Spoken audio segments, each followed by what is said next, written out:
Okay, and thank you, Sean Quinn, for joining us today.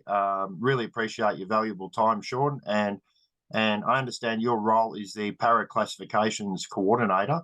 Do you mind providing just a brief outline of what your role is at Athletics Australia? Yeah, thanks for having me, Matt. Essentially, for paraclassification at Athletics Australia, um, in terms of different types of impairments or disabilities, there's a lot of different language used around that. Athletics Australia manages the process for any athlete with a physical impairment getting classified.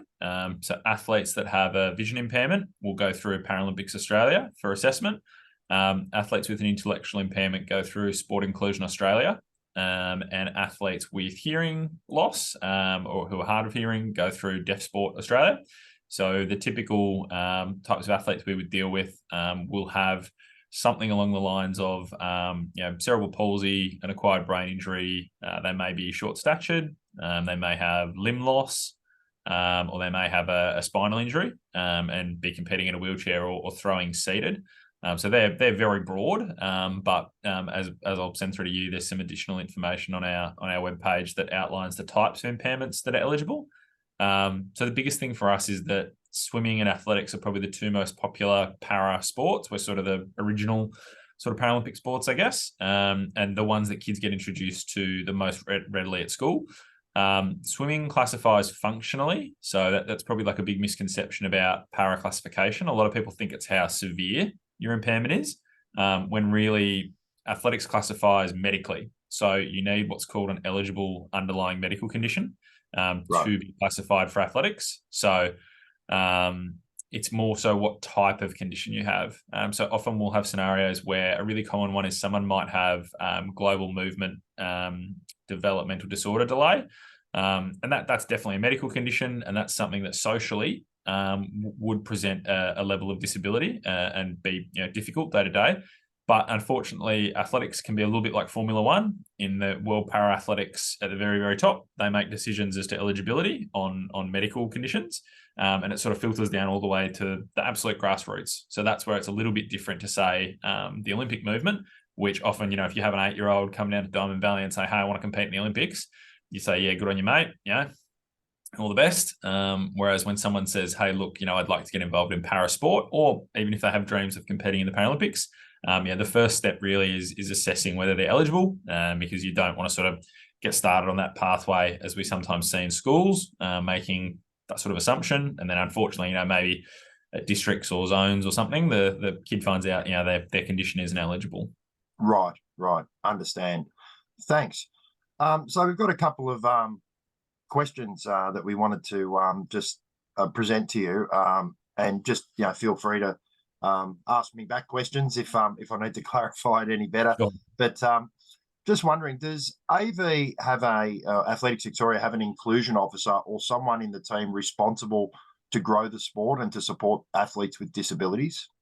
Yeah, so it's typically a difficult space for states in that they will often have what we would call a membership coordinator. That's probably the most common space where they will deal with, weekly queries. For the AV group, that would be something like, making sure everyone's got their entries in for XCR by the Wednesday, making sure the AVSL entries are done. So a lot of their job is like a very high number of queries around competition.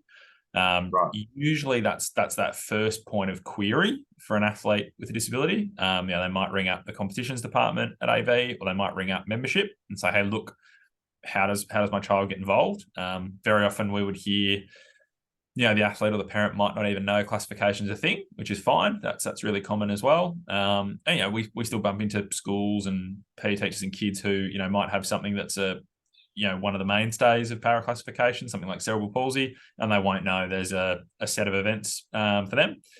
So in short, no, which is often just through resourcing. So, I Right. think, not to speak for Athletics Victoria, but I think we could broadly say their goal is to grow the sport for all competitors and all clubs. I think the closest I've seen to that model is Athletics West. So in Perth, in WA, they have, they're one of the very few, I think they might be the only organisation that sort of one sport model, so little laths all the way through. They do have an inclusion officer there. And I think this is one of the broader topics as to, inclusion is often a separate concept, separate but working together. They're not Yeah. separate, but the inclusion, it can be a bit of a different concept to paraclassification.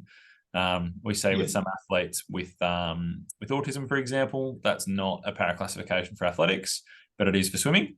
So in the intellectually impaired space, that's typically for athletes either with Down syndrome or with an IQ of 75 or below.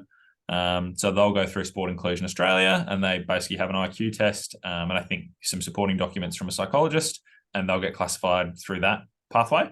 And whilst we recognise, a whole bunch of disabilities do affect, I think it's about 15% of the population, the inclusion concept, I think, is more broadly whether someone could come to your club, whether they were able-bodied or disabled, and say, look, I'd love to get involved in sprints, throws, distance running, jumps, whatever it may be.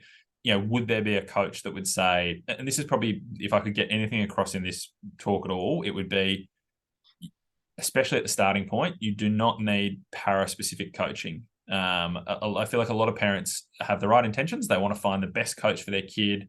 They want it to be the best starting point.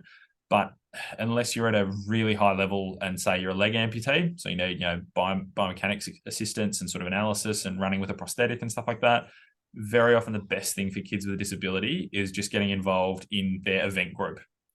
Because we've seen this at Frankston, for example. It was no knock on them, but they had a very qualified para throws coach there in John Eden. And John got headhunted basically by Athletics New Zealand to head up their para sort of program. The problem was he had about 40 throwers there that were traveling from all around Victoria to see him. And then he left. And none of them had, or not none, many of them didn't have an active connection with their geographically closest club. So they had to start all that again. Yep. Whereas, we would often encourage coaches to coach the event. And that can be hard, don't get me wrong. It's hard for a coach that meets a really young kid that might have quite severe an impairment of some sort. But I think it's best to try and present that question respectfully, maybe to the parent, taking them to one side and saying, hey, look, is there anything your kid doesn't feel comfortable doing? Or if the athlete is a little bit older, just having that chat with them saying, hey, look, I haven't coached a para athlete before, or I haven't coached many. Take them to one side before training and just say, look, are there any activities that you don't feel comfortable doing? Or if there are, yell out, let me know. Because the best results we've seen, especially, for example, with, sort of basic ideas like sprints or distance running, para athletes that are mixed in with able-bodied groups. Because particularly if they improve, they're going to want someone to train with. And if they are not as advanced, maybe that more recreational group at your club will still benefit from someone who, time-wise might be a bit slower. Yeah, no, thanks. There's some good outtakes from that, particularly for coaches. And as a coach myself, it's that's a question that does come up from time to time. Do you need to complete a specific para coaching course to be able to coach athletes with disabilities? No, and I think Jared is a good example of that in that, he joined Diamond Valley as a distance runner. So he jumped into the distance group. And like in part, Jared's probably a little bit of a different example in that, he had quite severe vision loss, but was a very confident young kid by the sounds of it. So, having spoken to Jared a bit about this stuff, he had people within the group who he could run with. Obviously, This is a bit of a different topic if you've got, if you're a T35, so you've got really severe CP. That might be a little bit different, but I think we've seen in a lot of groups around Victoria, the athletes we've had progress to a world championship or Paralympic level are very often in what we would call, mixed groups essentially. And I think socially that's a massive benefit as well. You don't want a scenario where you're just saying, oh, that's the para group, we're just going to pop you all over there, because I don't really think that advances anyone at the club.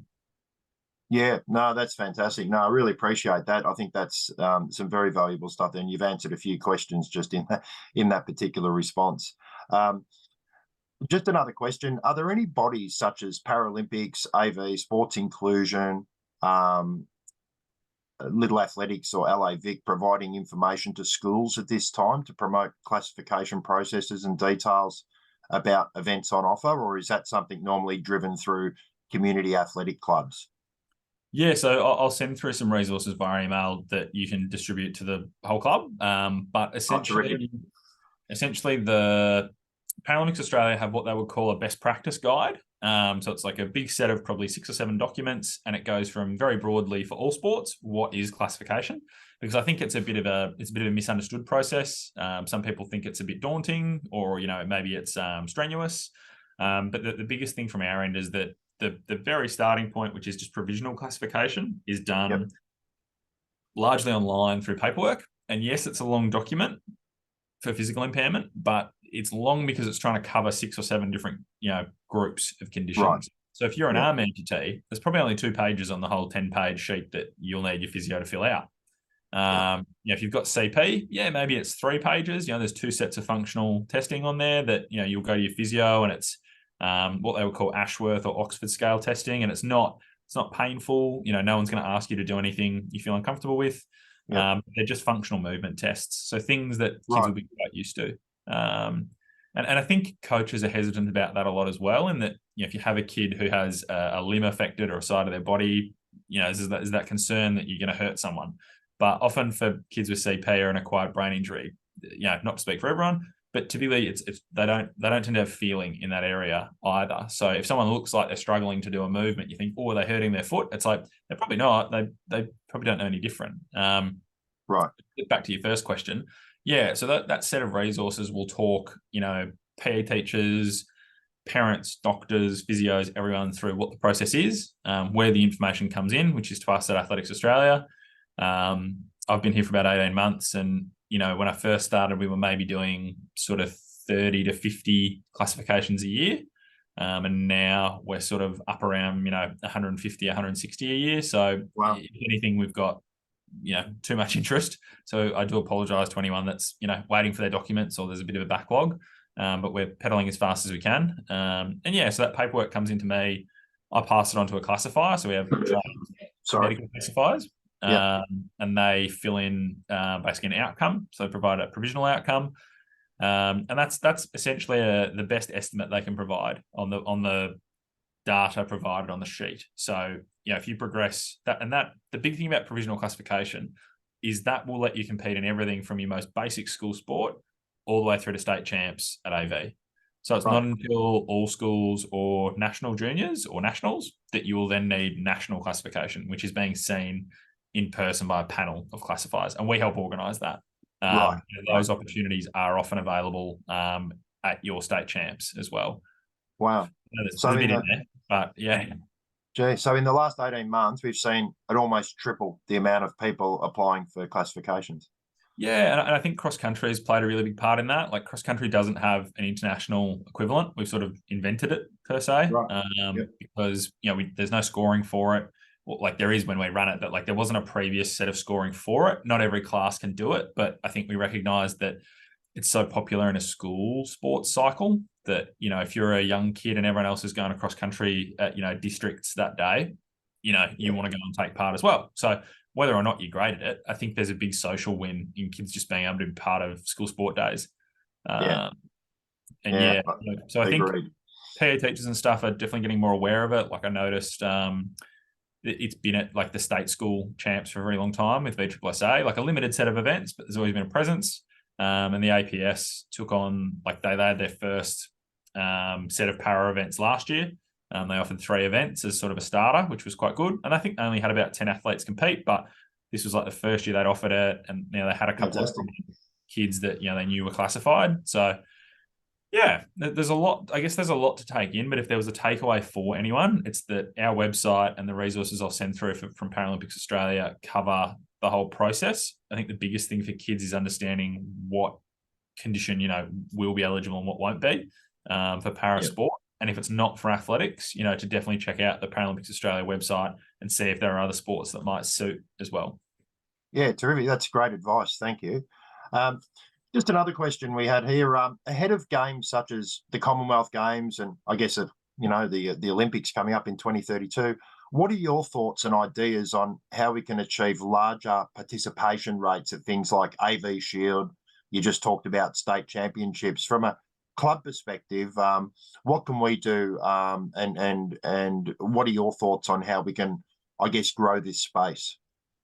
In a para sense, or yes, in a para sense. I guess I'm a little bit biased. I worked at Athletics Victoria for the better part of 4 years before this job, so some people might have bumped into me there. But I think the biggest thing in the para space is that people simply don't know it exists, which sounds nuts. But I had a call with a I guess there are more artful ways to put it, but a very expensive private school last week, and they had one teacher, and this is the classic scenario. There's one PE teacher who's really keen and doesn't want one kid or two kids who have a disability to sit out of sport, and the teacher said, "Oh, look, I just don't know what to do. Is there a pathway for these kids?" And I said, "Oh, what disability have they got?" And she said, "Oh, cerebral palsy." And I said, cerebral palsy is probably the most straightforward of the lot. If you have a diagnosis of hemiplegic, paraplegic, diplegic CP, you're and I say this with a disclaimer almost, you are very likely a walk-up starter for para athletics. That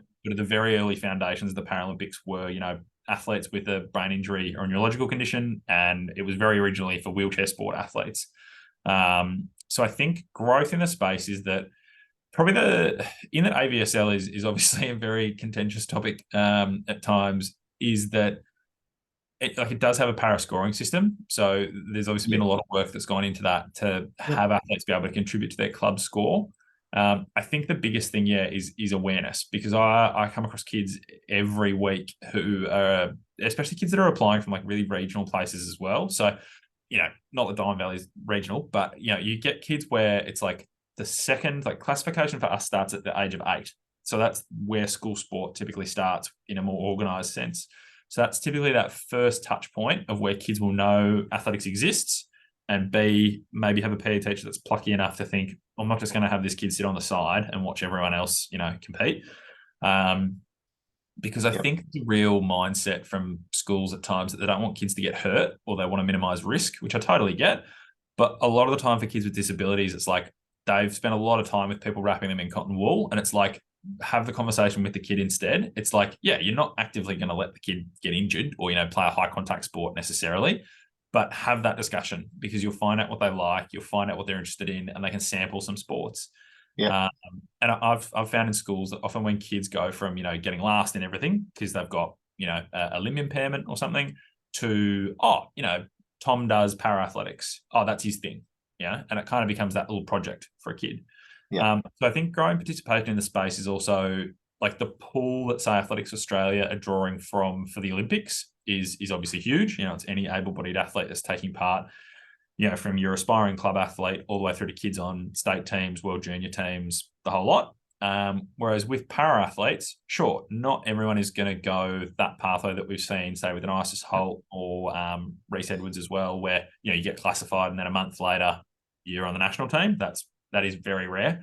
But Reese is a good example in that he didn't know he had an acquired brain injury. He knew that it happened to him when he was 14, but he just didn't know it was eligible. So he was already a national level distance runner, sort of, might make a national final for 5K.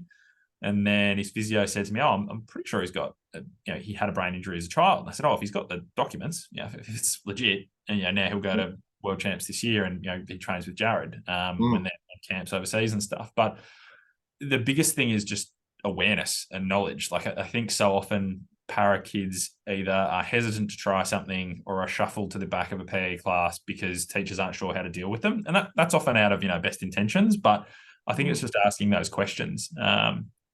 So whether athletics is, ends up being that para athlete sport long-term or not, I think sampling as many sports as possible for kids with disabilities is really important too, because they might end up landing on, I guess my last bit would be to say that within classes, so, if you're a T38 athlete, it means you have really mild CP typically, or a very mild brain injury. But we see people that sit at what we would call the bottom of the class or the top of the class, because they're a range. They're not, it's not perfect. Can't just draw a line either side. So, the fastest T38 sprinters in the world for the 100 will run, sort of 10.7, 10.8 for 100. And if you saw them walking down the street, you would never pick that they had CP. They might have tone in one joint. But then there will be T38s that are, sort of on the edge of the 37 class. And whilst 38 to 35 is not progressive, it's which part of your body is affected. Right. I guess the takeaway is that athletes with a disability will often find which event suits their level of athleticism within their disability best. So, instead of trying to shoehorn someone into distance, sprints, jumps, throws, whatever it may be, sampling a wide range of those things can be really empowering for a young kid, and can also just help them in terms of almost in a rehabilitative sense. You know, you're not going to rehab your way out of CP, sure, but you know, you might get a real kick out of being a thrower. You know, you might want to spend time in the gym, or you might like sprinting. And I think really for a lot of those kids, they're coming from a space where they might have had a bunch of people tell them they're not going to do sport at all. And, you know, now they've got a space where they might have, you know, 5 to 6 different para sports available.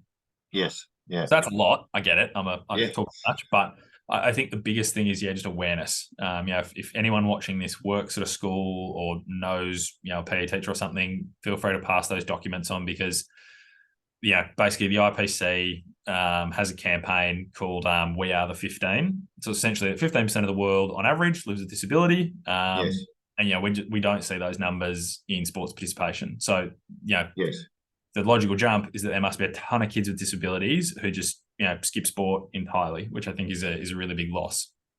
Yeah, absolutely. And I guess it's the whole team behind the kid too. It's the parents, it's the siblings, it's the friends, it's everyone getting involved and supporting the process, I'd imagine. Yeah, definitely. Yeah. I think my phone's doing there. Oh, terrific. Well, that's fantastic. The only other thing I was going to ask you, but I think if you're going to send through the details, that'll be fine. But there's a really great page about inclusion on the Athletics Australia website that breaks down all different areas of inclusion. And would you recommend that was a good starting point for a lot of people? I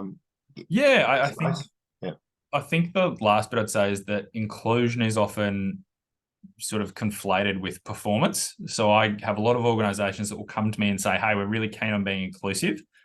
And then 5 minutes later, they'll say, so like, what's the next level? Like, how do I get to states? How do I get to nationals? And that's not to say that para athletes, you know, should or shouldn't, obviously should, you know, shouldn't have a performance pathway. But I think if we're talking about inclusion in like a base level sense, it's that, every athlete, whether able-bodied or para, should be able to come to a club and feel comfortable, whether that's socially or in, you know, receiving adequate coaching or having competition options, you know, on the weekend. And we would say that in clubs, you know, in terms of age as well, you know, any athlete from, you know, age 6 through to 96, you know, if they turn up to Diamond Valley and say, hey, I'd love to have a crack at, you know, at the 100 meters, you know, we would all want a scenario in which they would all have access to that. So I think inclusion should be more closely paired with access. Because I've seen, especially my time at AV, you know, we would recommend a para athlete to a club in their area. And unfortunately, you know, we would sometimes have coaches say, oh, look, I don't have the capacity to do that, or I don't have the time. I think that's a little bit of a misconception. It's like, yes, some disabilities, you may need to devote a little bit more time at the start of a session to have a chat with an athlete, or maybe create slightly different activities to make them feel as if, you know, it's still a part of the training group. But I think having that more honest chat with maybe a parent or the athlete, if they're, you know, at an age where you feel like you can have that chat, is often just what that kid is looking for. You know, if they've got an impairment that is, you know, pretty stable, like one that's not going to change for the rest of their life, they've probably already had these chats a lot. You know, they've had a lot of doctors tell them they can't do stuff. They've had, you know, some rough school sport experiences. The last thing they want is a coach to sort of tiptoe around them and you know, not want to say the wrong thing. Sure, there's a tactful way to do that. But I think having that open line of communication with an athlete, you know, if they turn up for distance running at Diamond Valley, sure, you might not immediately recommend they jump in the very top group. You might say, hey, look, this is the group of kids your age, or this is the group around your pace. Let's start you off here. But I think that's what they want. You know, they want a sort of an honest discussion with the club, and being able to, you know, have access to coaching. And I think we've found with a lot of able-bodied coaches, when they've had a para athlete in the squad, it's almost like a new challenge of sorts. It's like, okay, how do I work around the impairment this kid has got? So I think it can be, you know, a fun sort of experience for a coach within their discipline as well. Yeah, absolutely. Oh, that's fantastic. Look, I can't thank you enough, Sean. Is there anything else you wanted to add today? Or do you, I guess you've probably answered more than enough questions that we had. Looking at that list of questions. I'd say, yeah, if anyone, even if they're school or anyone has broad questions, yeah, for any sport, your first starting point should be Paralympics Australia. They'll direct you to the right body, like right body, whether that's summer sports, winter sports, whatever it may be. But yeah, if anyone has specific questions about athletics, feel free to check out our website. It's under our diversity and inclusion. It's under our Get Involved tab. And then you click diversity and inclusion, which I know is a bit of an odd name for the whole thing, but there's a lot of portfolios in there. Yes.